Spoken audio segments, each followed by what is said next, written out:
नमस्कार, मैं हूँ आलोक भैया और हाजिर हूँ फाइनेंशियल मैनेजमेंट के थ्योरी क्लासेस के। Welcome to all CFO because मेरे को लगता है कि कल जो आप लोगों के अंदर सीएफओ को जगाया गया वो आज भी बरकरार होगा और अगर सीएफओ बनकर महसूस कर कर अच्छा लग रहा है और कुछ भी नहीं तो सैलरी के बदले मार्क्स भी मिल रहे हैं तो ये कोई बुरा डील नहीं होने वाला। बहुत सारा प्यार मिला, बहुत, बहुत अच्छा लगा मेरे को पर्सनली भी, बहुत उत्साह मिला। देखने को अच्छा लगा कि लोगों ने हमारे कल के वीडियो को बहुत देखा, सराहा, पसंद किया, शेयर किया। उम्मीद करता हूँ यही प्यार आज भी बरकरार रहे। ज़्यादा समय नहीं लूँगा, सीधा चलते हैं क्वेश्चन नंबर 5 पे और क्वेश्चन है explain the role of CFO in the modern business environment क्योंकि वो बिज़नेस एनवायरनमेंट जो पहले हुआ करता था, वो बिज़नेस एनवायरनमेंट जो आज है, दोनों में एक अच्छा खासा फ़र्क आपको देखने को मिलता है। चीज़ें कहीं न कहीं अब उतनी ईज़ी नहीं रह गई है। ईज़ी अब तो आप मतलब खुद को पर्सनली लगता होगा कि सर पैसे की जब बात आती है ना, तो जिसमें कंज़र्वेटिज़्म नहीं था, जो कल हम बात कर रहे थे, राइट? वो भी लग जाता है। तो जी हाँ, शुरुआत करते हैं कि सीएफओ चीफ फाइनेंशियल ऑफिसर का क्या इम्पोर्टेंट रोल है, उसका जो रिस्पॉन्सिबिलिटी है, वो कहाँ पे है? तो सबसे पहली बात है, वो जो ट्रेडिशनल अकाउंटिंग मेथड है ना, उससे ऊपर सोचता है वो, फाइनेंशियल रिपोर्टिंग से ऊपर सोचता है वो और कहीं न कहीं strategic decision making, risk management and digital transformation से होते हुए अब बहुत ज़्यादा ब्रॉडर टर्म में सीएफओ वर्ड को यूज़ किया जाता है। बिलो आर की functions and responsibilities of a modern CFO. अब ये सिर्फ सीएफओ नहीं है, एक मॉडर्न सीएफओ है और मॉडर्न सीएफओ पे अगर बात करें तो सबसे पहला पॉइंट बनता है स्ट्रेटेजिक फाइनेंशियल प्लानिंग एसएफपी। अब क्योंकि कल भी हमने बात की थी स्ट्रेटेजिक फाइनेंशियल प्लानिंग अगर नहीं है, स्ट्रेटेजिक वे में नहीं है, स्ट्रेटेजी में फ़र्क होता है। कुछ भी कर देना इज़ प्लानिंग, स्ट्रेटेजिकली करना, इफ बट के साथ करना, उसको स्ट्रेटेजिक फाइनेंशियल प्लानिंग बोलेंगे। तो फोरकास्टिंग फंड रिक्वायरमेंट जैसे हमने पहले भी बोला कि वो एक फोरकास्टिंग रिक्वायरमेंट कितना लगेगा, ये नहीं कि आपको 100 की रिक्वायरमेंट है, आपने 400 माँग लिया, उस रिक्वायरमेंट को आइडेंटिफाई करना इज़ वेरी, वेरी इंपॉर्टेंट। तो the CFO anticipates both short term and long term financial needs to ensure liquidity and sustainable growth. दोनों लिक्विडिटी बहुत बड़ा इंपॉर्टेंट रोल प्ले करता है। आपने रेशियो एनालिसिस में भी पढ़ा होगा, liquidity ratio is a very very crucial role, working capital में इंपॉर्टेंट हो जाता है। आपने बहुत बड़ा पैसा ले लिया, बहुत लंबे टाइम के लिए ले लिया, वो भी दिक्कत वाली बात हो सकती है। आपने छोटे-छोटे लोन लिए, छोटे टर्म के लिए लोन लिए हैं, उसको छोटे टर्म में रिपेमेंट करना होगा, प्रॉपर्ली यूज़ करना होगा बिज़नेस में। ये सारी चीज़ों को जब आप सोचते हैं और देखते हैं, तब आपको समझ आता है कि सीएफओ का रोल इतना आसान नहीं है, राइट? कैपिटल स्ट्रक्चर ऑप्टिमाइज़ेशन जिस पे हम लोग बात कर रहे थे डब्ल्यूएसीसी कि आइडियल डेट इक्विटी मिक्स क्या होना चाहिए पता है? Debt equity ratio is very, very important, debt equity ratio is very, very important. अब इसमें कुछ बच्चों का मन में आएगा, सर डेट इक्विटी रेशियो हमें भी पता है सर, डेट अगर हाई है, इक्विटी कम है, अच्छी बात नहीं है। नहीं, नहीं, नहीं, नहीं, नहीं, नहीं, ये भूल है, ये मीथ है, ये कॉमन कॉमन जनरल स्टेटमेंट है आपकी तरफ से।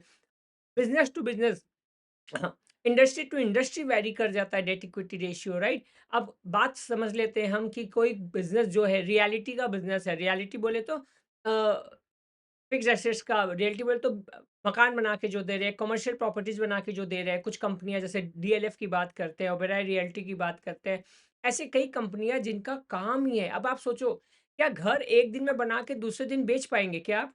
नहीं, उसका वर्किंग कैपिटल साइकिल छोटा होगा या बड़ा होगा? बड़ा होगा। तो उसको वो सामान को बनाकर मार्केटिंग करके बेचने के बाद रुपए आने का वर्किंग कैपिटल साइकिल सर ये बड़ा सारा वर्किंग कैपिटल उसका वर्किंग कैपिटल साइकिल बन जाएगा। ऐसे कंडीशन में ये धंधा कैसे चलाएँगे? शॉर्ट टर्म कैपिटल लेके? नहीं सर, इनका बड़ा धंधा डेट पे ही चलता है। तो वहाँ पर अगर हाई डेट इक्विटी रेशियो है, हाई डेट इक्विटी रेशियो तो बुरी बात नहीं है, वो बुरी बात नहीं है। तो ये आपको समझना पड़ेगा जब आप एडवांस लेवल पे फाइनेंस को अपने दिल से लगाएँगे, right? Number 2 capital allocation and investment decision, capital allocation and investment decision, balancing investment like कि वो जो पैसा आया, फिर बताता हूँ, पैसा जल्दी मिल जाना, पैसा ज़्यादा मिल जाना दोनों बड़ी बात नहीं है। मिला हुआ पैसे को प्रॉपर यूटिलाइज़ेशन करना सबसे बड़ी बात होती है।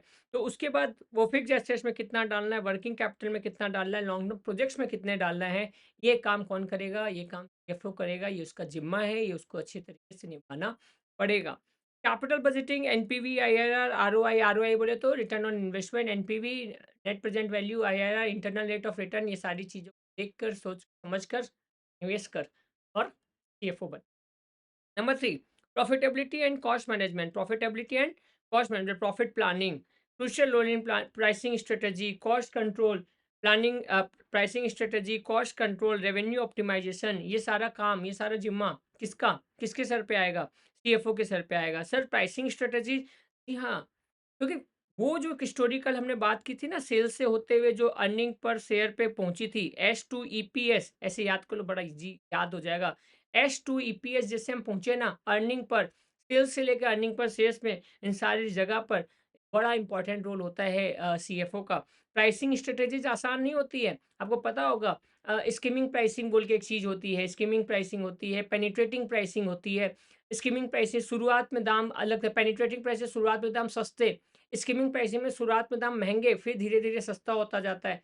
ऐसे कई प्राइसिंग स्ट्रेटेजीज पे काम करते हैं सीएफओ, उनको करना पड़ता है for the health and wealth maximization, especially not health, wealth maximization of the shareholder. Operational efficiency, identifying cost saving opportunity, financial analysis करके, process improvements करके, वो ये सारे काम को देखते हैं कि ऑपरेशनल एफिशिएंसी हो रहा है या नहीं हो रहा है। डिविडेंड पॉलिसी, जैसे हमने पहले भी कहा, डिविडेंड पे आउट और रिटेन अर्निंग, कितना डिविडेंड पे आउट करना है, कितना रिटेन अर्निंग रखना है, राइट? क्योंकि ये इंपॉर्टेंट हो जाता है कि आप वेल्थ मैक्सिमाइज में कर जा रहे हो, तो आप रिटेन अर्निंग पर ज़्यादा फोकस कर रहे हो। क्योंकि हमने पढ़ा है, बार बार कह रहे हैं, एमएनएम अप्रोच बोलता है कि आप डिविडेंड बांट दो या नहीं बांटो, वो शेयर के प्राइस में रिफ्लेक्ट होता है, वो कंपनी के नेटवर्थ में रिफ्लेक्ट होगा, वो कंपनी के वैल्यूएशन में रिफ्लेक्ट होगा, राइट? याद आ रही है कल की बातें? Wealth maximisation, ensure policies along with enhancing share holder value, ये काम कौन करता है? ये काम कहीं ना कहीं सीएफओ के ऊपर ये वाला जिम्मा रहता है। Capital market expertise, capital market, fund raising and investor relation, right? Bank के साथ, इन्वेस्टर के साथ, फाइनेंशियल इंस्टीट्यूशन के साथ, सबको मना के, ठगा के, पुटा के, नॉट ठगा के डजंट मीन कि ठगना मैं सिखा रहा हूँ आपको। ठगा के, पुटा के का मतलब होता है कहीं न कहीं सबके साथ हेल्थी रिलेशन बना के आपको चलना होगा, क्योंकि ये सारे जो है ना, ये आपके रिश्तेदार है। बैंक्स आपका रिश्तेदार है, इन्वेस्टर्स आपका रिश्तेदार है, फाइनेंशियल इंस्टीट्यूशन रिश्तेदार है। रिश्तेदार किस सेंस में बोल रहा हूँ? रिश्तेदार in sense of business, not that kind of रिश्तेदार कि सर हमने अपने रिश्तेदारों के साथ डील कर ली, वैसा रिश्तेदार नहीं। ये रिश्तेदार है जो आपको फंड रेजिंग में हेल्प करता है। मर्चेंट बैंकर्स आपको हेल्प करते हैं, जब आप आईपीओ लाते हैं उस समय आपको अंडरराइटर हेल्प करते हैं, आपको बैंक से लोन वगैरह देने में हेल्प करते हैं, इन्वेस्टर्स से आपको पैसा मिलता है, फाइनेंशियल इंस्टीट्यूशन से पैसा मिलता है। Market trends and risk assessment, capital market trends and regulatory changes in economic risk. Regulatory changes में अपने सेबी का वर्ड नाम लिख सकते हैं आराम से। मार्केट ट्रेंड्स मतलब क्या रहा, नहीं रहा, स्टॉक का प्राइसेस, बिकॉज़ आप जवाबदेही है। आपके कोई डिसीजन का अचानक शेयर मार्केट के ऊपर आपका जो प्राइस है, आपके स्टॉक का प्राइस, उस पे एक एडवर्स इफेक्ट देखने को मिला, यू आर रिस्पांसिबल। इसीलिए जितनी भी कंपनियाँ हैं, ध्यान रखिएगा, जितनी भी कंपनियाँ हैं, लिस्टेड कंपनियाँ हैं, उनकी आप जब मेन वेबसाइट पे भी जाएँगे ना, तो वहाँ पे इन्वेस्टर्स रिलेशन बोल के एक सेगमेंट होगा। वहाँ पर सारी डिटेल दे के रखते हैं वो भी। क्यों? उनको ये चीज़ as per companies act, as per SEBI's act, ये मेंटेन करना जरूरी है। Cash flow and liquidity management, ensure adequate cash reserve, ये इनका काम है। ये डेली ऑपरेशन, एक्सपेंशन और इमरजेंसी, ये तीनों फैक्टर्स के ऊपर उन लोग वर्कआउट करते हैं। Working capital optimisation, working capital optimisation का मतलब है, कल भी बात कर रहे थे हम, optimum utilisation is always better, right? तो कैपिटल ऑप्टिमाइजेशन का मतलब है आपका inventory control, receivables management and optimisation. तो कहीं न कहीं एक छोटा-सा वर्किंग कैपिटल वाला कांड हो गया है। वर्किंग कैपिटल मतलब रिसीवेबल्स मैनेजमेंट। कंपनियाँ कभी-कभी उधार देती है, कंपनियाँ कभी-कभी अपनी इन्वेंट्री को कंट्रोल करने का कोशिश करती है। ऐसा ना हो जाए कि एक बड़ा ऑर्डर आ जाए। आपने आईपीएल में, आप समझो आप एक कंपनी का सीएफओ, आपने, आपकी कंपनी जो है वो आईपीएल में प्रमोशंस कर रही है। प्रमोशन के बाद बहुत सारे आपके जो नए कस्टमर थे उनको आप दिख गए। बड़ा-सा ऑर्डर आ गया और अचानक पता चला आपके पास ही माल नहीं है, या आपके पास इन्वेंट्री का कंट्रोल नहीं है। जो रॉ मटेरियल है उसी का दाम बढ़ गया। रबर का प्राइसेज़, आप मान लो एमआरएफ हो, मान लो आप एमआरएफ हो, आपकी कंपनी टायर बनाती है। बड़ा ऑर्डर आ गया, लोगों ने टीवी पे देखा, बड़े-बड़े नए क्लाइंट आ गए, बड़े-बड़े ऑर्डर आ गए, और पता चला आपके पास रबर रबर जो हार्डकोर मटेरियल है, रॉ मटेरियल है टायर के केस में, वही नहीं है। आप तो फँस गए ना। आपने ऐड जब दिया था उस समय रबड़ का दाम मान लो एक एग्ज़ाम्पल दे रहा हूँ 800 के आस-पास था, एग्ज़ाम्पल दे रहा हूँ। और जब आपके पास सच में आप उस चीज़ को प्रोसेस करने चले गए और बनाने चले गए तो रियल मार्केट में उसका टायर ये रबड़ का दाम 1200 हो गया, आप नुकसान में आ जाओगे। Inventory control is very, very important right? Receivables management, payable optimization वगैरह-वगैरह। Financial performance review, financial reporting and analysis, balance sheet, income statement. Sir ये तो सर अगर पॉइंट नहीं भी होता तो हम लिख के आ जाते हैं। ऑब्वियस है फाइनेंशियल अगर सीएफओ है तो इसका फाइनेंशियल परफॉर्मेंस रिव्यू तो सर मेजर हार्डकोर काम होता है। हाँ जी, हार्डकोर काम है ये। केपीआई मॉनिटरिंग, केपीआई बोले तो key performance indicators to measure efficiency and profitability. Sir ये भी क्या सिर्फ रेशियो देख के छोड़ देंगे क्या? नहीं भाई साहब, इनको तो इन डेप्थ एनालिसिस करना इनका धर्म है, कर्म है, फ़र्ज़ है, जो भी आप नाम दीजिए। Risk management and compliance, point number 8 risk management, financial risk mitigation. Mitigation का मतलब होता है चीज़ों को टालना, टालना, मिटिगेट करना, हटाना, भगाना, शिफ्ट करना। तो इम्प्लेंट्स हेजिंग स्ट्रैटेजी सर अभी तो बोल के गए थे रबर वाला। समझो एकदम परफेक्ट एग्जांपल। हेजिंग का क्या मतलब होता है? हेजिंग का मतलब please note down, risk minimise करना है। हेजिंग का मतलब है रिस्क मिनिमाइज करना। आप ये तो नहीं कर सकते ना कि आप इंटरनेशनल मार्केट पे रबर के प्राइसेस को कंट्रोल कर ले, इतनी ताकत नहीं है किसी कंपनी में कि कंट्रोल कर ले। आपने क्या किया जैसे मैंने बताया, रबर का आपको लगा टायर का बड़ा ऑर्डर आ सकता है, तो कल को ये ना हो जाए कि वो जो 800 रुपया का रॉ मटेरियल है वो अचानक 1200 रुपया ना हो जाए।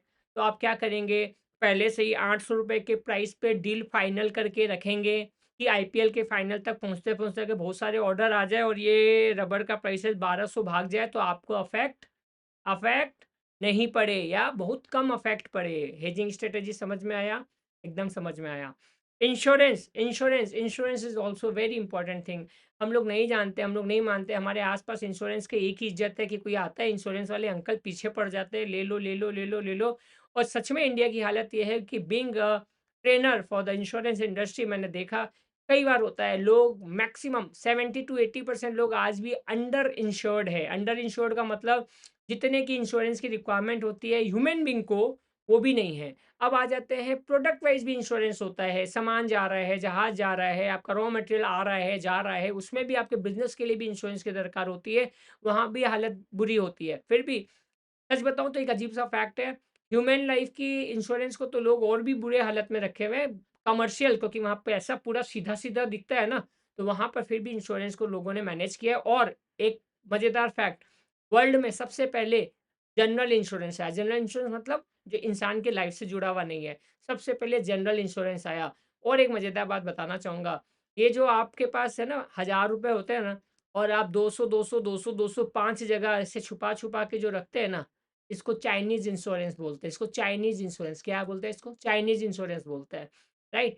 क्योंकि पहले जब ये माल सप्लाई होता था ना, तो पानी के जहाज़ के थ्रू ज़्यादा सप्लाई होता था। तो 1000 टन अगर एक ही जहाज़ में भेजा गया और वो डूब गया तो बड़ा पैसा फँस गया। तो क्या करते थे चाइना वाले, 200, 200, 200 के 5 जहाज़ भेजते थे। कोई 1-2 डूबा तो कोई बात नहीं, बाकी बच गया ना। इसको चाइनीज़ इंश्योरेंस बोलते हैं। एक्स्ट्रा बेनिफिट दे दिए, एक्स्ट्रा एडेड एडवांटेज मिल गया आज के सेशन में लेकर आप। Internal controls, sir internal controls का एक बड़ा बड़ा इंपॉर्टेंट रोल हो जाता है वहाँ पर कि किस तरीके से उन लोग कंपनी जो है अपने रिस्क के ऊपर ध्यान दे रही हैं। कल को कोई ऐसा ना हो कि रिस्क, क्योंकि रिस्क बहुत बड़ा चीज़ है। किसी भी जब फाइनेंस में ना, फाइनेंस के 2 ही बच्चे हैं, एक रिस्क और एक रिटर्न। फाइनेंस की जब भी बात शुरू होगी ना तो ये बात यहीं पे सबसे पहले होगी, रिस्क कितना है, रिटर्न कितना है। उसके बाद आप सोच पाते हैं, ये कंज़र्वेटिज़्म भी है। तो ये जो है ना, रिस्क और रिटर्न को आप फाइनेंस से अलग नहीं कर सकते हैं। रेगुलेटरी कंप्लायंसेस आप कंट्रोल कर सकते हैं रिस्क और रिटर्न को, उससे ज़्यादा आपके हाथ में नहीं रहने वाला। रेगुलेटरी कंप्लायंसेस क्या-क्या है? अकाउंटिंग स्टैंडर्ड्स आपको पता होगा, accounting standards as per Indian accounting standards भी होता है, इंटरनेशनल अकाउंटिंग स्टैंडर्ड्स होता है, उसके हिसाब से आप जो भी रूल्स हैं वो अडॉप्ट करते हैं, उसके हिसाब से ही आप सारी चीज़ों पे जाते हैं। आप अपने मन मर्ज़ी से अपना स्टैंडर्ड नहीं बना सकते, आपको फॉलो करना पड़ता है अकाउंटिंग, राइट?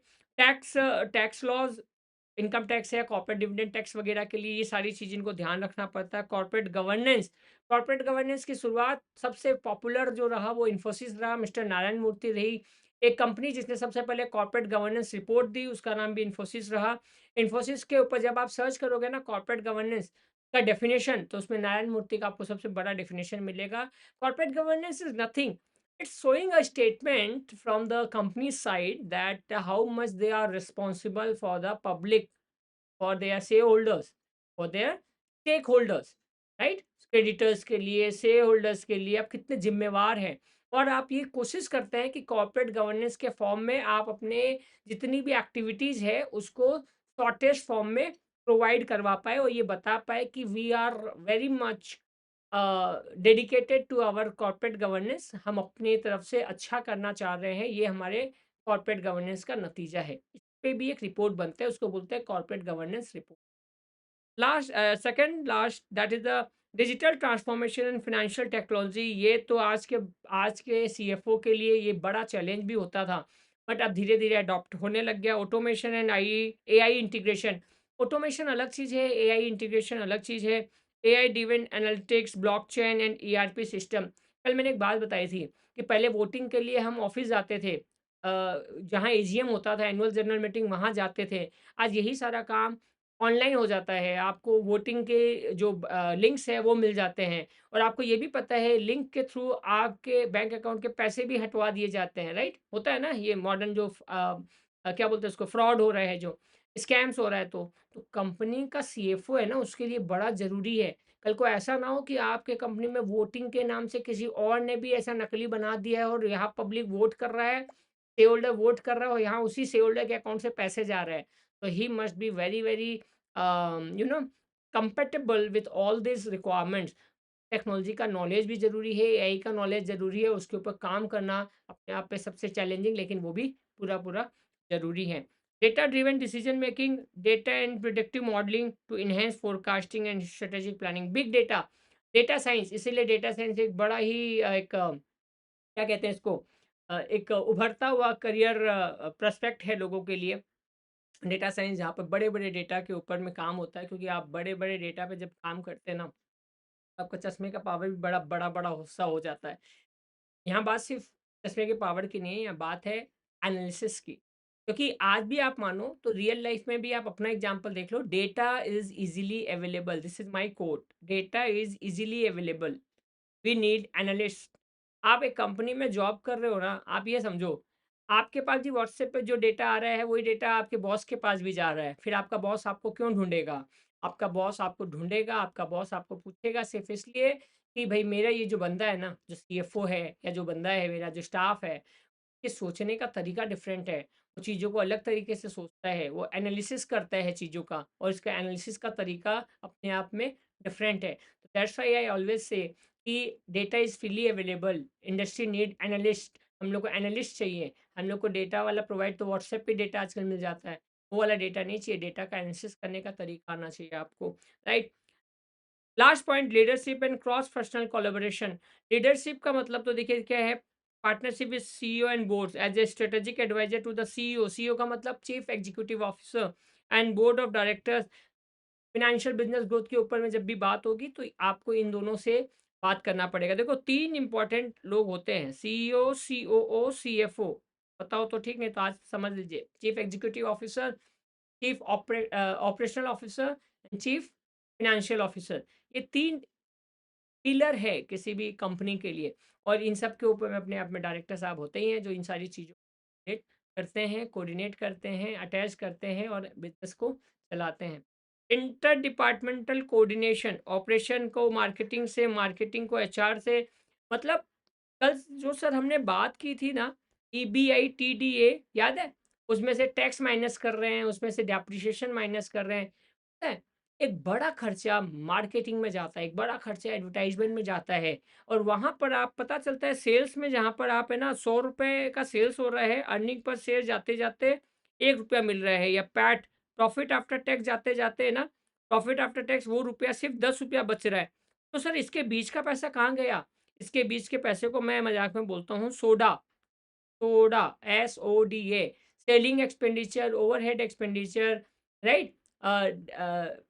डेप्रिसिएशन वगैरह, और ए जो है वो आपका advertisement expenditure. D D is not depreciation, sorry, D is for distribution expenditure, क्योंकि डेप्रिसिएशन तो हम अलग अलग से निकाल देते हैं। तो ये जो सोडा है ना, ये जो ऑपरेटिंग कहीं न कहीं बिज़नेस से फाइनल सेल्स तक हम लोग जब जाते हैं, तो उसका जो खर्चा है ना soda, selling expenditure, distribution expenditure, overhead expenditure, और A is the advertisement expenditure. ये आपके प्रॉफ़िट को क्या लगता है, कोका कोला सच में ₹20 का आइटम है क्या वो इतना सा? नहीं सर, ₹2 ₹3 की कॉस्टिंग आती है। इसमें बड़ा कॉस्टिंग तो आपका वो हीरो-हीरोइन ले जाती है। कोई उपाय नहीं है। आप जब तक पी रहे हैं, कोका ला रहे हैं, जब आपको समझ आ जाएगा तो काम सही हो जाएगा। ठीक है? Next question is, wealth maximization is dependent on profit maximization. Wealth maximization is dependent on profit maximization. Discuss. देखिए, profit maximization approach to the modern wealth maximization. कल हम लोगों ने बात किया था, एक लॉन्ग टर्म के अंदर में कई छोटे-छोटे शॉर्ट टर्म होते हैं। आप शॉर्ट टर्म में कमा ही नहीं पा रहे, तो फिर आप लॉन्ग टर्म के लिए रिटेन कहाँ से करेंगे? आप डिविडेंड नहीं दे रहे, उसको जमा कर रहे, तभी तो वेल्थ मैक्सिमाइज़ हो रहा है। आप वो ही नहीं कर पा रहे तो कहीं न कहीं शॉर्ट टर्म में भी कमाना आपके लिए ज़रूरी है। अगर आप प्रॉफिट मैक्सिमाइज़ेशन नहीं करके रखेंगे, डिविडेंड बचेगा ही नहीं, तो फिर क्या होगा? नहीं होगा। राइट। तो profit maximisation short term prospective, जहां पर आप कैसे कर सकते हैं, net income in short run, increasing the net income, cost cut करके, boosting revenues and optimal operation efficiency. देखिए बताऊं, जो एक इंट्रोडक्टरी सेशन था उसके अंदर मैंने बोला, सेल्स के ऊपर मैं एक बात बोलता हूँ कि सबसे बड़ा जॉब का जो एरिया है वो है सेल्स का, क्योंकि ये जो सेल्स शुरू हो रहा है ना, जो जाकर अर्निंग पर शेयर पर खत्म हो रहा है, हर कंपनी का एक मोटो होता है, हर कंपनी का सबसे फेवरेट बच्चा होता है जो सेल्स में रहता है। अगर सेल्स ही नहीं होगा, तो बाकी का जितना भी प्रोसेस था ना, वही नहीं होगा। तो सेल्स को बढ़ाना सबसे इम्पोर्टेंट है, प्रॉफिट इसीलिए कंपनी, जब भी आप बात करेंगे कंट्रीब्यूशन वगैरह पे, जब भी आप कॉस्ट पे बात करेंगे, तो सबसे इम्पोर्टेंट, सबसे पहला चैप्टर में ही आ जाता है, कॉस्ट। कॉस्ट को कैसे मिनिमाइज करें, सेल्स को बढ़ाओ। सेल्स को कितना बढ़ाए कि कम से कम फिक्स कॉस्ट, शुरुआती दिनों में कम से कम फोकस रहता है, फिक्स कॉस्ट निकाल लेते हैं, कम से कम फिक्स कॉस्ट निकाल लेते हैं। फिर धीरे धीरे, क्योंकि वेरिएबल कॉस्ट किसके साथ जुड़ा हुआ है, सेल्स के साथ। सेल्स जैसे जैसे बढ़ता जाएगा, वेरिएबल कॉस्ट मिनिमाइज होता जाएगा।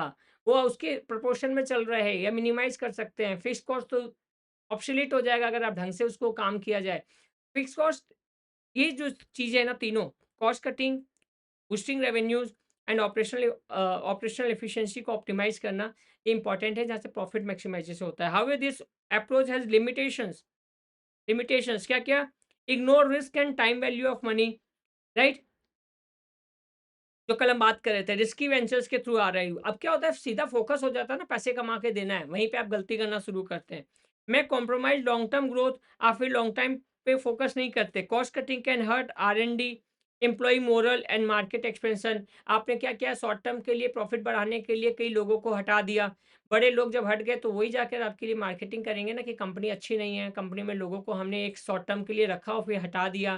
जॉब सिक्योरिटी एक बड़ी चीज़ होती है, आपकी गुडविल बनाती है वो चीज़। आज टाटा का एम्प्लॉयी होना, रिलायंस का एम्प्लॉयी होना और एक किसी नए वेंचर का या किसी नए स्टार्टअप का एम्प्लॉयी होने में बहुत-बहुत बड़ा फ़र्क होता है। लोग गवर्नमेंट जॉब के बाद, अगर कुछ कंपनियों का अगर हम बात करें इंडिया में, तो रिलायंस, टाटा, ऐसी कई कंपनियाँ आती हैं शुरुआती दौर पर, जहाँ पे एक एश्योरेंस है, इन्फोसिस है, टीसीएस है, कि हम टिके रहेंगे, हमको जल्दी से वहाँ से निकालने वाला कोई नहीं है। मतलब ऐसा नहीं है कंपनी का अप्रोच कि भैया कॉस्ट कटिंग हुआ फट से निकाल दो, नहीं। हमें अगर कंपनी ने हायर किया है, तो वो हमें हमारे को अपना समझकर सारी चीज़ों पे करती है। तो एक बड़ा फ़र्क है, ये एक लिमिटेशंस है, जिसके कारण से समझ में आता है कभी-कभी कंपनियाँ शॉर्ट टर्म के लालच में कुछ गलतियाँ कर देती है। Does not guarantee share holder value. अब आप कर रहे हैं, कंपनी में भी profitable, but still have a declining stock price, if investor lack confidence in the future growth. अगर इन सब के बावजूद आप ऐसा कुछ कर रहे हैं, लेकिन शेयर होल्डर को लग गया कि भैया कंपनी ढीली हो रही है, ढीली मतलब परफॉर्मेंस के नाम पर, तब भी आपके जो है ना, क्या बोलते हैं, शेयर होल्डर आपको छोड़ के जाने लगते हैं, और आप फिर गदर का गाना गाने लगते हैं, मुसाफिर जाने वाले नहीं फिर आने वाले। ओह! ऐसी कंडीशन में ये होता है कि सर, वो आप शॉर्ट टर्म के लिए लॉन्ग टर्म को ले सोच कर शॉर्ट टर्म में जो प्रॉफिट बनाने का सोच रहे हैं ना, उसमें भी आप आफ्टर ऑल में एक नुकसान में रहते हैं।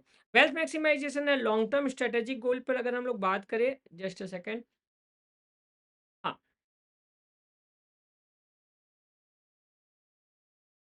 तो यहाँ पर अगर हम बात करते हैं तो maximising share prices, balancing risk and return, जैसे हमने पहले भी कहा, considering time value of money, future cash flow are discounted to their present value for better decision making. ये अपने आप में एक बड़ी बात हो जाए। 3 पॉइंट, मैक्सिमाइज़ शेयर प्राइसिंग क्योंकि उसी के फ्यूचर कैश फ्लो में रिफ्लेक्ट करेगा वो चीज़। Balancing risk and return, sustainable growth rather than the short term, bonus देगा। फिर बताया ना आपको कि कंपनी का जो शेयर प्राइस है, एम-एन-एम अप्रोच के हिसाब से भी ये हमें देखने को मिला कि लास्ट में जाकर अगर आप डिविडेंड नहीं भी दे रहे हैं, तो वो कंपनी के शेयर प्राइसेज़ में रिफ्लेक्ट होता है। कंपनी का जो ग्रोथ है, वो उसके शेयर प्राइसेज़ में रिफ्लेक्ट होता है। इंडिया की वन ऑफ द सबसे महँगी कंपनी का नाम आप सर्च करना कभी भी टाइम हो तो एमआरएफ। एक-एक शेयर लाखों रुपए का, एक शेयर लाख रुपए का। मैं खाली एकदम सर सच्ची बताइए ना, ऐसे ही 1 लाख रुपए का है। चलो, आज आपके लिए एक एक चीज़ को एकदम रियल टाइम पे दिखाने की कोशिश करता हूँ। इफ सक्सेसफुल रहा तो बहुत अच्छा लगेगा।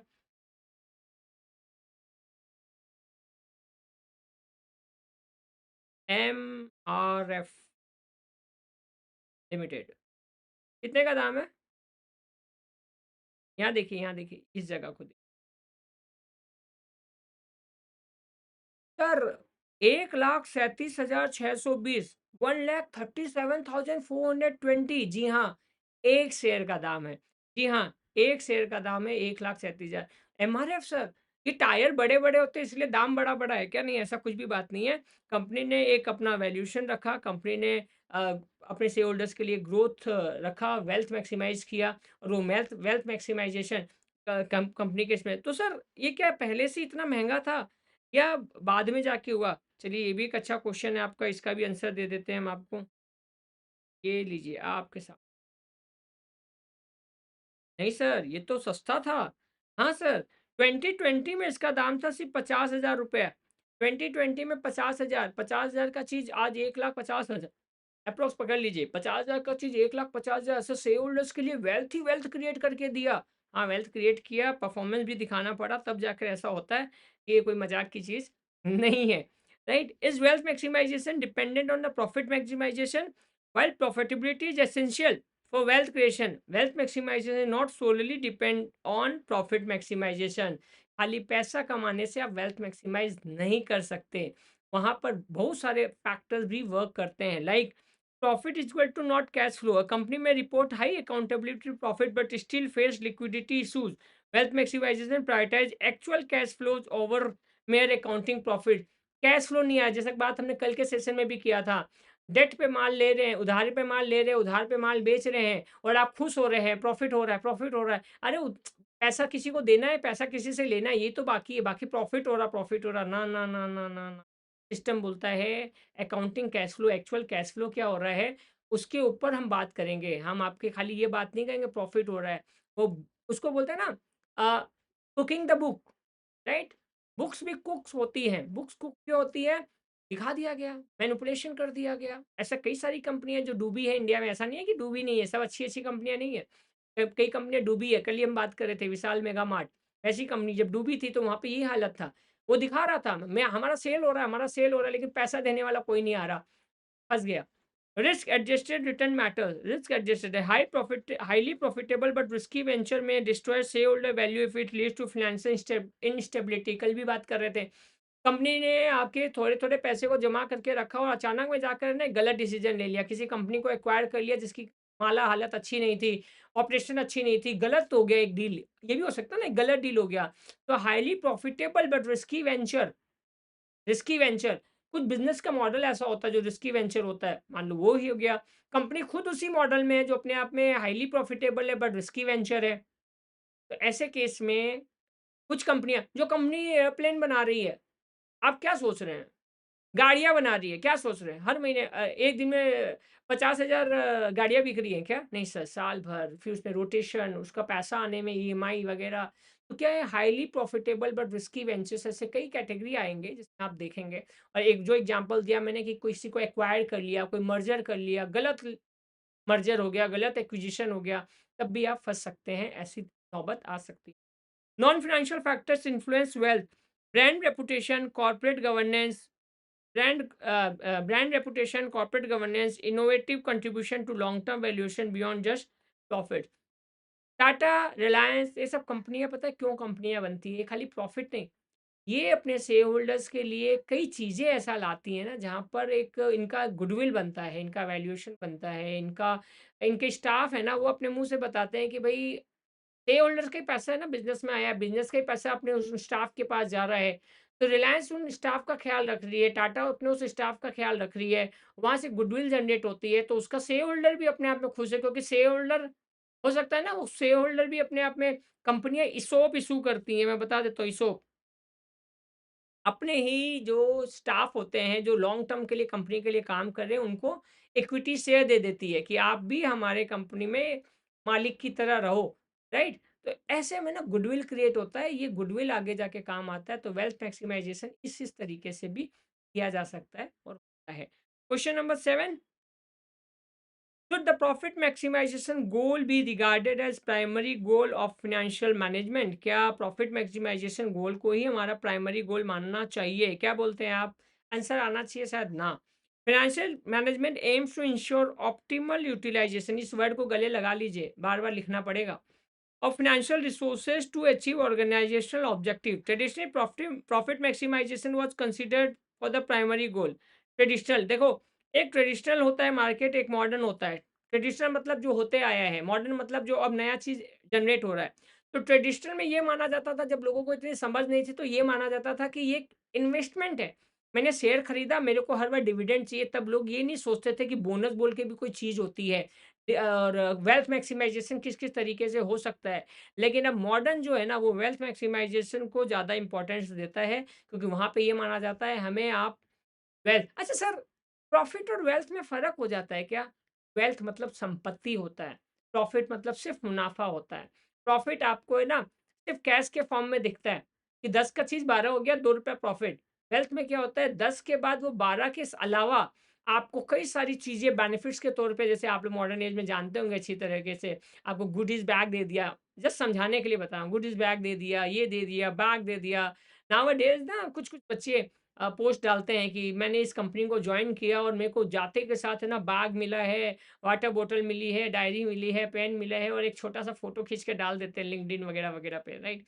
तो उस बच्चे के लिए उसकी कंपनी ने सिर्फ़ प्रॉफिट मैक्सिमाइज़ेशन, मतलब खाली सैलरी नहीं दी, गुडीज़ बैग दिए, वेल्थ मैक्सिमाइज़ेशन जैसी फीलिंग आ रही है उसको, वाह, वाह! मेरे को बैग मिला, भले वो कितने का ही हो, but it makes him more happier, right? तो प्रॉफिट मैक्सिमाइजेशन एज ए गोल अगर हम बात करें, तो फर्म्स नेट इनकम और अर्निंग पर शेयर पर डिपेंड है, जो ईपीएस पे हम पहले भी बात कर दिए। Ensure survival, profits are essential for business continuity, देखो बिजनेस ही नहीं रहेगा तो फिर वो गुडी बैग का क्या करेंगे? तो ये ऐसा आप नहीं बोल सकते कि आप दोनों चीजों को अलग कर दिए। Profit maximisation will be the base, wealth maximisation will be the goal. Profit maximisation will be the base, wealth maximisation will be the goal, ऐसा हालत है आज के मॉडर्न एरा में। Measure efficiency, high profit indicative, effective resource utilisation and operational success, right? Optimal utilisation, effective resource utilisation का मतलब है, जैसे कल हम बात कर रहे थे, आपने 100 मांगा, पापा ने 500 दे दिया, अभी 400 रुपया अगर आपका पड़ा रह गया ना, तो आप ऑप्टिमल यूटिलाइजेशन या रिसोर्स का प्रॉपर यूटिलाइजेशन नहीं कर रहे। Support economic growth, profitable business contribute to employment, taxes and economic development, जैसे कल हम बात कर रहे थे सेल्स से ईपीएस के बीच में, आप टैक्स भी दे रहे हैं, आप एम्प्लॉय को सैलरी भी देते हैं, आप इकोनॉमिक डेवलपमेंट में कंट्रीब्यूशन भी करते हैं। किसको किसको यहाँ पे पता है, नहीं पता है तो आज सुन लीजिए कि हम लोग जब बात करते हैं जीडीपी, जीडीपी ग्रोथ की बात अलग होती है। जीडीपी ग्रोथ रेट होता है 6%, 7%, 8%, राइट? इंडिया चाइना बड़ा टक्कर दे रहे हैं एक दूसरे को, वो है जीडीपी ग्रोथ रेट। तो जीडीपी का जो आंकड़ा है वो ट्रिलियंस में है, इंडिया के बारे में अगर हम बात करें, वो भी डॉलर के ट्रिलियंस में, रुपी ट्रिलियंस में नहीं, डॉलर के ट्रिलियंस में है बात। तो इस तरीके की चीज़ें कब होगा, जब एक कंपनी सोसाइटी में limitation of profit maximisation, short term focus है। अब जनरली हम भी बोलते हैं आपस में कि शॉर्ट टर्म फोकस के साथ लाइफ नहीं जीना चाहिए, बट अब फायदा या नुकसान जो भी है, इसमें क्या होता है, कॉस्ट कटिंग जैसे गलत फैसले लेते हैं, इग्नोर रिस्क, कभी कभी लगता है कि कुछ रिस्की वेंचर्स में पैसा डाल दे, क्योंकि साल भर में आपको कुछ कमा कर देना है अपने शेयर होल्डर्स को, और उसमें कंपनी कुछ गलत डिसीजंस ले लेती है। Accounting manipulation, profit can be inflated without actual cash flow, inflated word को अंडरलाइन कर लीजिए। मैनिपुलेशन मैंने अभी थोड़ी देर पहले ही बताया। सर होता है क्या? हाँ, हो सकता है अगर आप सावधानी नहीं बरतते हैं तो। नेगलेक्ट शेयर होल्डर वैल्यू को आप इग्नोर कर देते हैं और उसके अलावा आप सीधा ये स्टॉक प्राइस भी अगर उसका नीचे जा रहा है, आप उसको कंसीडर नहीं करते हैं। आप ये सोचते हैं कि शॉर्ट टर्म में बस पैसा आ जाए, हम अर्निंग पर शेयर दे दें। कल भी बोला था, वो कंपनी जो आपके लिए वेल्थ क्रिएट कर रही है, वैल्यू क्रिएट कर रही है, वो नहीं डरेगी। जो कंपनी नहीं कर पा रही है ना, वो आपको खुश करने के लिए डिविडेंड देने की कोशिश करेगी और वहाँ पे फिर वो ऐसे कुछ गलत डिसीजन में शामिल हो जाते हैं परिस्थिति के हिसाब से। Why wealth maximization superior focus long term account for risk and time value and align with shareholder interest। तो ये बढ़िया बढ़िया जाता है। Question number 8, explain the limitation of profit maximisation goal. Profit word जो है ना, उसको डिफाइन करने में गलती हो जाती है। मल्टीपल इंटरप्रिटेशन है। ग्रॉस प्रॉफिट अलग होता है, नेट प्रॉफिट अलग होता है, प्री टैक्स प्रॉफिट अलग होता है, प्रॉफिट मार्जिन अलग होता है। सर हमने तो आपको कल भी बताया था, ईबीटा, ईबीआईटीडीए, ठीक है। Earning before interest tax depreciation amortisation, वहाँ से डेप्रिसिएशन एमोटाइजेशन चला गया तो आ गया earning before interest and tax. वहाँ से इंटरेस्ट चला गया तो आ गया प्रॉफिट बिफोर टैक्स। वहाँ से टैक्स चला गया तो आ गया प्रॉफिट आफ्टर टैक्स। तो ग्रॉस प्रॉफिट अलग, नेट प्रॉफिट अलग, प्री प्री टैक्स प्रॉफिट अलग, तो कई टाइप के प्रॉफिट है। तो यहाँ पे जो वर्ड है ना, प्रॉफ़िट, उसको डिफ़ाइन करना बड़ा वो एक टेढ़ा खीर हो जाता है लोगों के लिए। तो आपको थोड़ा-सा ध्यान रखना है। Limitations of profit maximization goal to a traditional objective, the key drawbacks are ambiguity का मतलब होता है ये समझने में गलती हो जाती है कि प्रॉफिट क्या है। आप सेल्स से लेकर अर्निंग पर शेयर तक आते-आते हो सकता है आपका जो प्रॉफिट का हिस्सा है यहीं पे पूरा खत्म हो गया। शेयर होल्डर के पास आते-आते कुछ नहीं बचा। टैक्स देते-देते, डेप्रिसिएशन का अमाउंट एडजस्ट होते-होते, इंटरेस्ट का कॉस्ट देते-देते, मतलब ₹10 का सेल्स है, यहाँ आते-आते ही आपका सारा ₹10 खर्चा हो गया। आप शेयर होल्डर को बोले, शेयर होल्डर बोलता है, "पापा मेरे लिए क्या बचा?" बोले, "ज़ीरो।" बोले, "आप मेरे लिए तो प्रॉफ़िट।" बोले, "हमने किया ना यहाँ पे, हमारा नेट प्रॉफ़िट, हमारा ग्रॉस प्रॉफ़िट बहुत धांसू ग्रॉस प्रॉफ़िट था, हमने ₹100 कमाए।" बोले, "मेरे पास तो कुछ नहीं आया, आपने ₹100 कमाए, सारे ₹100 बाँट दिए, शेयर होल्डर खुश नहीं है।" तो हमारे लिए हमारा प्रॉफिट का मतलब है नेट प्रॉफिट क्या है? नेट प्रॉफिट मतलब प्रॉफिट आफ्टर टैक्स क्या है? No standardised definition leads to confusion in decision making. आप प्रॉफिट को एक स्टैंडर्डाइज्ड फॉर्मेट में एक एक वर्ड्स में नहीं डाल सकते। उसका से दिक्कत होती है। हर एक कंपनी का अलग-अलग वहाँ पे गोल है। उसके हिसाब से प्रॉफिट वर्ड डिफाइन किया जाता है। Ignores time value of money. फिर ₹100 today and 100 after a year क्या इक्वल होता है क्या? नहीं, ऐसा गलती करते हैं वहाँ पर जनरली, तो इस फैक्टर को इग्नोर किया जाता है। Fails to consider the delayed profit reduce real value to inflation. आपने शेयर होल्डर को बोला, अभी जो 5 लाख का एमआरएफ है वो 15 लाख है। क्या ज़रूरी है उसके अंदर इन्फ्लेशन भी एडजस्ट है? हो सकता है नहीं हुआ हो सर, राइट? कितना था वो? 3 लाख था। कितना था? 30-40 हज़ार था। 30,000 का 1,50,000 दाम है आज के हिसाब से। 5 टाइम्स का करीब ग्रोथ था, या 50,000 था वो 1,50,000 है। तो 3 टाइम्स का ग्रोथ था। तो क्या उसके अंदर इन्फ्लेशन एडजस्ट है? ये बात आपको समझनी पड़ेगी। टाइम वैल्यू ऑफ मनी के हिसाब से फिर लोग क्या बोलते हैं मालूम है? कंज़र्वेटिव आदमी क्या बोलेगा मालूम है? भैया आप वेल्थ क्या क्रिएट करेंगे मेरे को नहीं पता, मेरे को आज का मेरे को दे दो, मैं आपसे ज़्यादा अच्छी तरीके से उसको किसी और बिज़नेस में डाल दूँगा, वहाँ से और ज़्यादा पैसे कमाऊँगा, मेरे को वेल्थ मैक्सिमाइज़ेशन की स्टोरी नहीं चाहिए। ऐसे भी लोग हैं, ऐसे भी ट्रेडर, ऐसे भी इन्वेस्टर्स होते हैं मार्केट में। Overlook risk factor. Two projects may offer the same total profit, but one may higher risk। हो ही सकता है। आपको एक कंपनी बोल रही है, कंपनी ए, कंपनी बी, ये भी बोलता है मैं आपको ₹100 कमा के दे दूँ, कंपनी बी भी बोलती है ₹100। कंपनी ए ऐसी चीज़ों में है लाइक एफएमसीजी, जिसका डिमांड कम होने का चांसेस बड़ा कम है, और दूसरी कंपनी ऐसी चीज़ों में है लाइक सीमेंट सेक्टर, साल भर में 6 महीना तो सीमेंट सेक्टर का धंधा ही बैठा रहता है। तो आपको फिर कौन सी इंडस्ट्री ज़्यादा अट्रैक्ट करेगी, कौन-सी कंपनी ज़्यादा अट्रैक्ट करेगी जो ऐसे बिज़नेस मॉडल में है, जो लगातार चलता है like fast moving consumer goods, right? ऐसी चीज़ों, ऐसी कंपनी आपको ज़्यादा अट्रैक्ट करेगी, तो ये भी एक फैक्टर वहाँ पे काम करता है। Profit maximization does not differentiate between stable and volatile earning. Profit maximization does not differentiate between stable and volatile earning. वहाँ पर सीधा ये फोकस होता है, भैया प्रॉफिट चाहिए तो प्रॉफिट चाहिए। Assume perfect competition works well in perfectly competitive market but falls fails in monopolistic और ओलिगोपोलिस्टिक। आप सर इकोनॉमिक्स पढ़ाएंगे क्या? हाँ, पढ़ा देता हूँ। मोनोपोली लाइक इंडिया में अगर हम बात करें, एक कंपनी जो लिस्टेड कंपनी है, आईआरसीटीसी नाम है, रेलवे वाली कंपनी है, जिसका अपने आप में मोनोपोली है। ओलिगोपोली के 2 बड़े नाम हैं जो लिस्टेड है आज के डेट में। लिस्टेड तो 3 है, बट एक्चुअली देखा जाए ना, वो उसको अपने ओलिगोपोली बोलेंगे जहाँ पे फ्यू सेलर्स होते हैं। और उसका नाम है सर भारती एयरटेल, जियो और आई मीन रिलायंस और वोडाफ़ोन। तो ये 3 छोटे, जहाँ पे 2-3 सेलर है ना और बहुत सारे बायर्स है, उसको हम ओलिगोपोली मार्केट बोलते हैं, राइट? तो मोनोपोलिस्टिक और ओलिगोपोली मार्केट के क्या होता है वहाँ पर, can sustain high profit without efficiency, कम मेहनत पर भी बड़ा। क्योंकि अब और कौन, आप कितना भी नाराज़ हो जाइए भारती एयरटेल के सर्विसेज़ से या रिलायंस के सर्विसेज़ से या वोडाफ़ोन के सर्विसेज़ से, घर पे खुद से टावर लगा के इंटरनेट लाने की ताकत आप पे तो फ़िलहाल नहीं रहेगी। तो ये कुछ फैक्टर्स हैं, क्योंकि वहाँ पे एक बड़ा खर्चा इन्वॉल्व रहता है। तो कई-कई कंडीशंस हैं जहाँ पर आपको ये समझना पड़ेगा कि कम एफर्ट में भी वहाँ पर वो प्रॉफ़िट बन रहा है, बट उसका क्या यूटिलाइज़ेशन है आपको समझना पड़ेगा। Conflicts with stakeholder interest focuses only on owner's wealth while ignoring employees, creditors, customer and society। एक कंपनी का जो शेयर होता है ना, उसमें प्रमोटर्स होता है। प्रमोटर्स जो एक मेजर शेयर होल्डर हो सकता है, स्टेक होल्डर हो सकता है, उसके पास कंपनी के सबसे ज़्यादा शेयर्स है। अब वो क्या कर रहा है, जब आप उसका एक पाई चार्ट देखेंगे तो पता चलेगा कंपनी के 70-80% शेयर्स शेयर होल्डर उसके पास ही है, प्रमोटर के पास ही है। 30% शेयर होल्डर के पास है, बाहर वालों के पास है। और वो किसके लिए वेल्थ मैक्सिमाइज़ कर रहा है? सिर्फ़ अपने लिए वेल्थ मैक्सिमाइज़ कर रहा है। गुड और बैड, ऐसा भी होता है। तो इसको हम लोग ध्यान रखेंगे इस बात को। कॉन्फ्लिक्ट्स विथ स्टेक होल्डर, ये एक और ये वर्ड को अंडरलाइन कर लीजिए, stake holder. Stake holder doesn't mean share holder. Stake holder includes, लिख लेना भाई, बाय चांस घुमा के क्वेश्चन पूछ दे तो भी उसके लिए तैयारी कर लेते हैं। Stake holders includes share holder. Share holder, stake holder दोनों देखने में एक जैसा लगता है, but stake holder is the broader term. Stake holder is the broader term. इसके अंदर आपका क्रेडिटर्स भी आता है, कंपनी के स्टाफ भी आते हैं, वो सारे लोग आते हैं जिसका कंपनी के ग्रोथ में इंटरेस्ट है, उसको स्टेक होल्डर बोलते हैं। शेयर होल्डर वो जिसका सिर्फ कंपनी में इंटरेस्ट है, वो शेयर होल्ड रखता है, उसको शेयर होल्डर बोलते हैं। तो stake holder is the broader term than the share holder.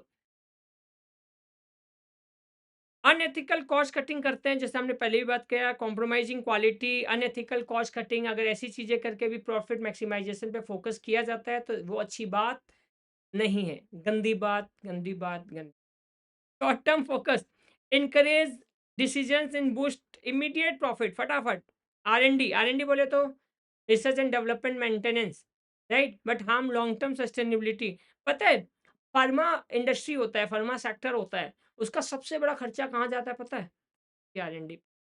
और अगर फार्मा सेक्टर वाले कंपनियाँ हैं, वो अगर आर-एन-डी पे फ़ोकस नहीं करेगी, तो फिर क्या काम करेगी? कैसे वो नई दवाइयाँ बनाएगी? कैसे नए इंजेक्शंस बनाएगी? कैसे वो सारे काम करेगी, जिससे आने वाले समय में वो अपने, वहाँ पे भी शेयर होल्डर होता है। सिप्ला है एक लिस्टेड कंपनी, लुपिन है लिस्टेड कंपनी, बायोकॉन है लिस्टेड कंपनी, ऐसी कई कंपनियाँ हैं जिन्होंने पब्लिक से पैसे उठाए हैं काम करने के लिए, और वो शॉर्ट टर्म के प्रॉफिट को दिखाने के चक्कर में अगर आर-एन-डी में बड़ा, क्योंकि आर-एन-डी ही सबसे बड़ा खर्चा उन लोगों का लेता है। तो वहीं पर अगर वो इसको कंट्रोल करने के चक्कर में जाएँगे तो मामला गड़बड़ हो जाएगा। Neglects investment needed for future growth. अरे! छोड़ दीजिए कि अगले साल क्या होगा, इस साल अगर शेयर होल्डर को खुश नहीं किए तो भाग जाएँगे। तो फ्यूचर ग्रोथ का छोड़िए, इसी साल है ना, वो जो है ना, रिटेन्ड अर्निंग मत रखिए। प्रॉफिट जो आ रहा है ना, अर्निंग पर शेयर आ रहा है, उसी को डिविडेंड डिक्लेयर करवा दीजिए, ताकि शेयर होल्डर छोड़ के भागे नहीं। स्टोरी समझ में आ गई? Thank you very much. Ignores non financial aspects. Brand reputation भाड़ में जाए, एम्प्लॉय सेटिस्फेक्शन भाड़ में जाए, इनोवेशन भाड़ में जाए, इन्वायरमेंट इम्पैक्ट भाड़ में जाए। भाड़ में जाने का मतलब है वो इन चीज़ों को ख्याल नहीं कर रहे हैं। वो ignores non financial aspect. Non financial मतलब brand reputation, does not account for brand reputation, employee satisfaction, innovation. वो इन चीज़ों को फैक्टराइज नहीं कर रहे हैं, बस ये देखते हैं फ़ायदा या नुकसान, प्रॉफिट अगर मैक्सिमाइजेशन। तो क्या है ना, सीएफओ के दिमाग में ये होना चाहिए, ये सारी लड़ाई, ये सारा डिस्कशन इस बात का है कि उसके ये दिमाग में होना चाहिए कि हमें वेल्थ मैक्सिमाइजेशन करना है, लेकिन प्रॉफिट मैक्सिमाइजेशन को स्मार्टली देखते हुए करना है। प्रॉफिट मैक्सिमाइजेशन के चक्कर में, वेल्थ मैक्सिमाइजेशन को हाईएस्ट पहुंचाने के चक्कर में प्रॉफिट मैक्सिमाइजेशन में झोल नहीं करना है। इंटेंजिबल एसेट्स, फिक्स एसेट्स होता है क्या? हाँ सर, बट इंटेंजिबल एसेट दिखता नहीं है। जी हाँ, उसी को कस्टमर्स लॉयल्टी बोलते हैं, टेक्नोलॉजी बोलते हैं। टाटा का प्रोडक्ट, रिलायंस का प्रोडक्ट, उसके साथ क्या जुड़ा हुआ है? Intangible assets, brand value. Brand का एक कॉस्ट होता है। ये जो कंपनियाँ हैं, जो एक बड़े-बड़े क्रिकेटर्स को अगर हायर कर रही है, बड़ा पैसा देती है, ब्रांड एम्बेसडर बनाती है, तो वो इसलिए नहीं कर बनाती है सिर्फ़। वो इसलिए बनाती है ताकि वो एक इंटेंजिबल एसेट बने, लोगों के मन में अब कंपनी के प्रति गुडविल क्रिएट करे। ये सारी चीज़ें सारी इम्पोर्टेंट यहाँ पर ज़रूरी हो जाती है। Last but not list, I hope 9 और 10 सिर्फ 2 क्वेश्चन बचे हैं। 2 क्वेश्चन को हम अभी जल्दी से आपके लिए सॉल्व कर देते हैं। That is the what is the time value of money? कल ही हमने बात की थी, आप अगर फाइनेंस के बंदे हैं तो आपके लिए ₹1 की कीमत है। आप सिर्फ अकाउंट्स के बंदे होते तो आप 100 से शुरुआत करते। Time value of money ₹1 divided by 1.10 plus ₹2 divided by 1.10 power 2 याद आ रहा होगा, ₹3 1.10 पावर 3 याद आ रहा होगा।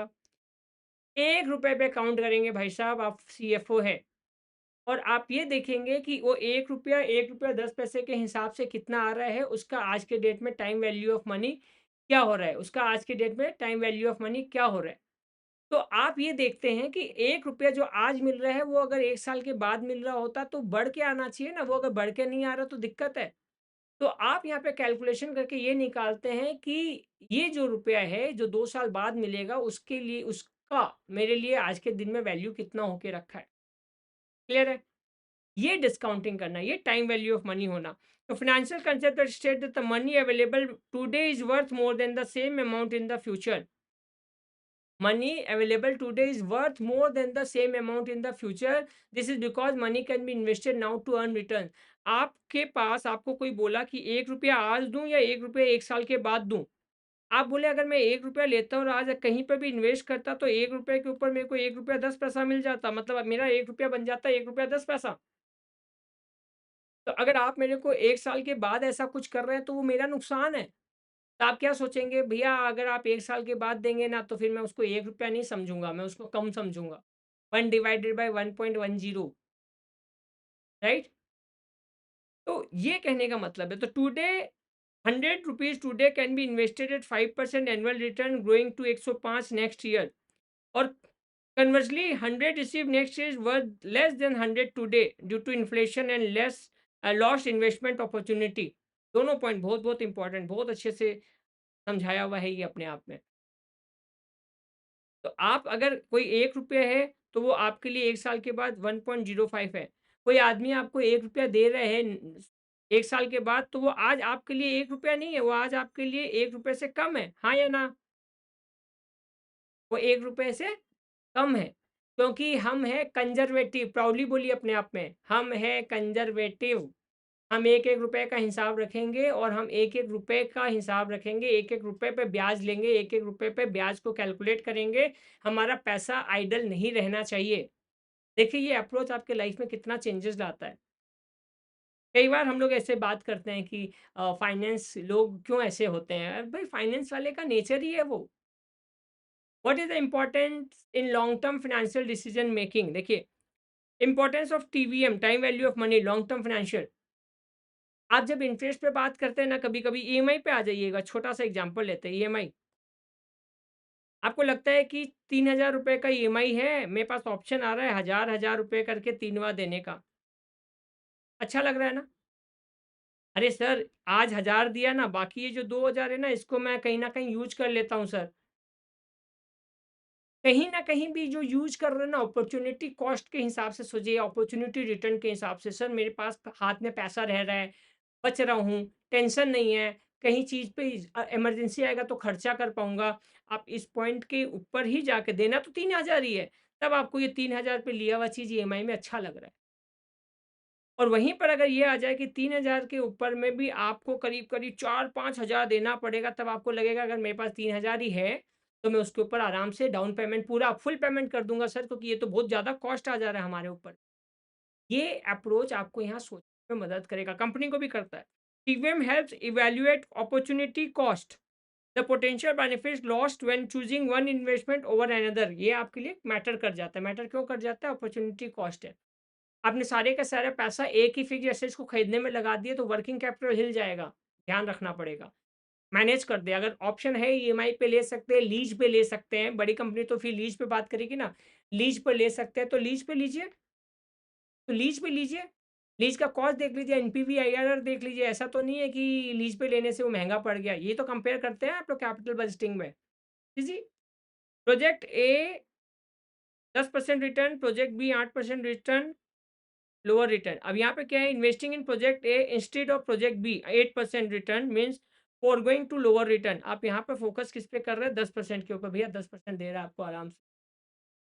Capital budgeting decision, business use TVM to discount future cash flow to their present value. Business use TVM, time value of money, help determine if an investment, new machinery acquisition is profitable by comparing present value of return with initial cost. जितना शुरुआत में लग रहा है, इससे अच्छा हम किसी एक न्यू मशीनरी को ले लेते हैं, right. If an investment is profitable by comparing present value of returns with initial cost, ये कॉस्ट करते हैं ना 100 लाख का, और उसके बाद जो कैश फ्लो आ रहा है वो 20, 30, 40, 70, और आपको ये जो आने वाला पैसा है उसको आज के डेट में देखते हैं कि वो आपको 120, तो आप खुश हो जाते हैं। ये 100 रुपए का जो खर्चा लग रहा है उसके बदले में भी आपको 120 मिल रहा है, डन कर दीजिए सर। ये टीवीएम का फैक्टर है, इंपॉर्टेंट है। Personal and corporate financial planning, personal and corporate financial planning, TVM guides retirement planning, loans and savings by showing how many grows over time. SIP वाले, म्यूचुअल फंड वाले generally आपको ये बात बता जाते हैं कि आपका ये जो पैसा आप एसआईपी में डाल रहे हैं, ये 10 साल के बाद, 12 साल के बाद, 18 साल के बाद अगर 12% रिटर्न होता है तो कितना बना के दे देगा, 10% होगा तो कितना बना के दे देगा, 4% हो तो कितना बना के दे देगा। वहाँ पे भी time value of money work करता है। एग्जाम्पल, स्टार्ट अर्ली एसआईपी आपको ज़्यादा पैसा बना के दे रहा है क्योंकि वहाँ पे कंपाउंडिंग ज़्यादा होते जाएगा, ये बात important. Investment decision, inflation, risk, opportunity loss, money losses value over time, investing preserve purchasing power. कहीं ना कहीं जब आप इसको फैक्टराइज करते हैं ना कि कल जो पैसा मिलने वाला है वो आज है, तो उसमें भी आप इन्फ्लेशन को खोजते हैं और एडजस्ट करते हैं। Risk, future uncertainty makes immediate investment safer, future uncertainty makes immediate investment safer. तब आप सोचते हैं कि भी कल का अनसर्टेनिटी रहने दीजिए भैया, आज जो मिल रहा है ना वो ले ले। फैक्टर वर्क करता है investment decision. Opportunity loss, delaying investment means missing potential gain, delaying investments means missing potential gain. Opportunity loss क्या हो जाता है, delaying investment means missing potential gain. आप आज पैसा नहीं डाल रहे, अगले साल डालेंगे, आज वाला पैसा अगले साल तक जाते जाते भी बहुत कमाल कर सकता था अगर वो इन्वेस्टमेंट होता प्रॉपर वे में, प्रॉपर तरीके से। अपॉर्चुनिटी लॉस उसको भी आप एडजस्ट करते हैं टाइम वैल्यू ऑफ मनी के केस में। तो टाइम वैल्यू ऑफ मनी अपने आप एक बड़ा फैक्टर है, एक जो आपके कंजर्वेटिव अप्रोच का एक सबसे बड़ा टूल होता है जो आपके काम आता है। How do financial manager take financing and investment decisions एक साथ, जी ये बार में बात कर चुके हैं। Raising capital, structuring fund, financial planning करता है शॉर्ट टर्म और लॉन्ग टर्म का रिक्वायरमेंट कितना है, फाइनेंशियल नीड्स को बिजनेस गोल के साथ कंपेयर करता है, कितना चाहिए था नहीं चाहिए था। कल का सीएफओ का जगह हुआ है तो आंसर आप आराम से लिख पाएंगे। Determine optimal capital structure, balance debt और इक्विटी का बैलेंस करता है। Minimise cost of capital, cost तो किसी भी चीज़ का सर मिनिमाइज करना ये हमारा पहला लक्ष्य है। Financial flexibility, risk control, selecting financial sources, कौन सा बेहतर रहेगा, इक्विटी, डेट या हाइब्रिड इंस्ट्रूमेंट्स। हाइब्रिड इंस्ट्रूमेंट्स मतलब जहाँ पे थोड़ा इक्विटी का भी नेचर मिक्स्ड होता है और जहाँ पर डेट का भी नेचर मिक्स्ड होता है। Evaluating factors like cost, risk and repayment terms, raising funds, issuing shares, securities loan, leveraging retained earnings. ध्यान रखना पड़ता है कि सर एफपीओ भी होता है, पता है क्या, आईपीओ के बाद एफपीओ भी होता है। Financial financial finance sorry financial पढ़ाते हैं, फाइनेंशियली चल रहा है। फर्दर पब्लिक ऑफरिंग भी होता है, सॉरी फर्दर पब्लिक ऑफरिंग भी होता है। तो यहाँ पर एक इंपॉर्टेंट पार्ट हो जाता है कि वापस से फंड रेज कैसे किया जा सकता है, क्या हो सकता है। Negotiating with banks, investor and financial institution अपने तरीके से, क्योंकि सीएफओ का काम है कहीं ना कहीं ये सारी चीज़ों पे फैक्टराइज करना।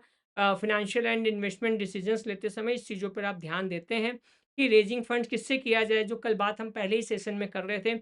इन्वेस्टमेंट ऑब्जेक्टिव, कैपिटल बजटिंग के केस में NPV, IRR and payback period. तो सर इसका मतलब कुछ टर्म्स अगर दिमाग में रख ले तो हम लोग आंसर लिख सकते हैं, आराम से लिख सकते हैं।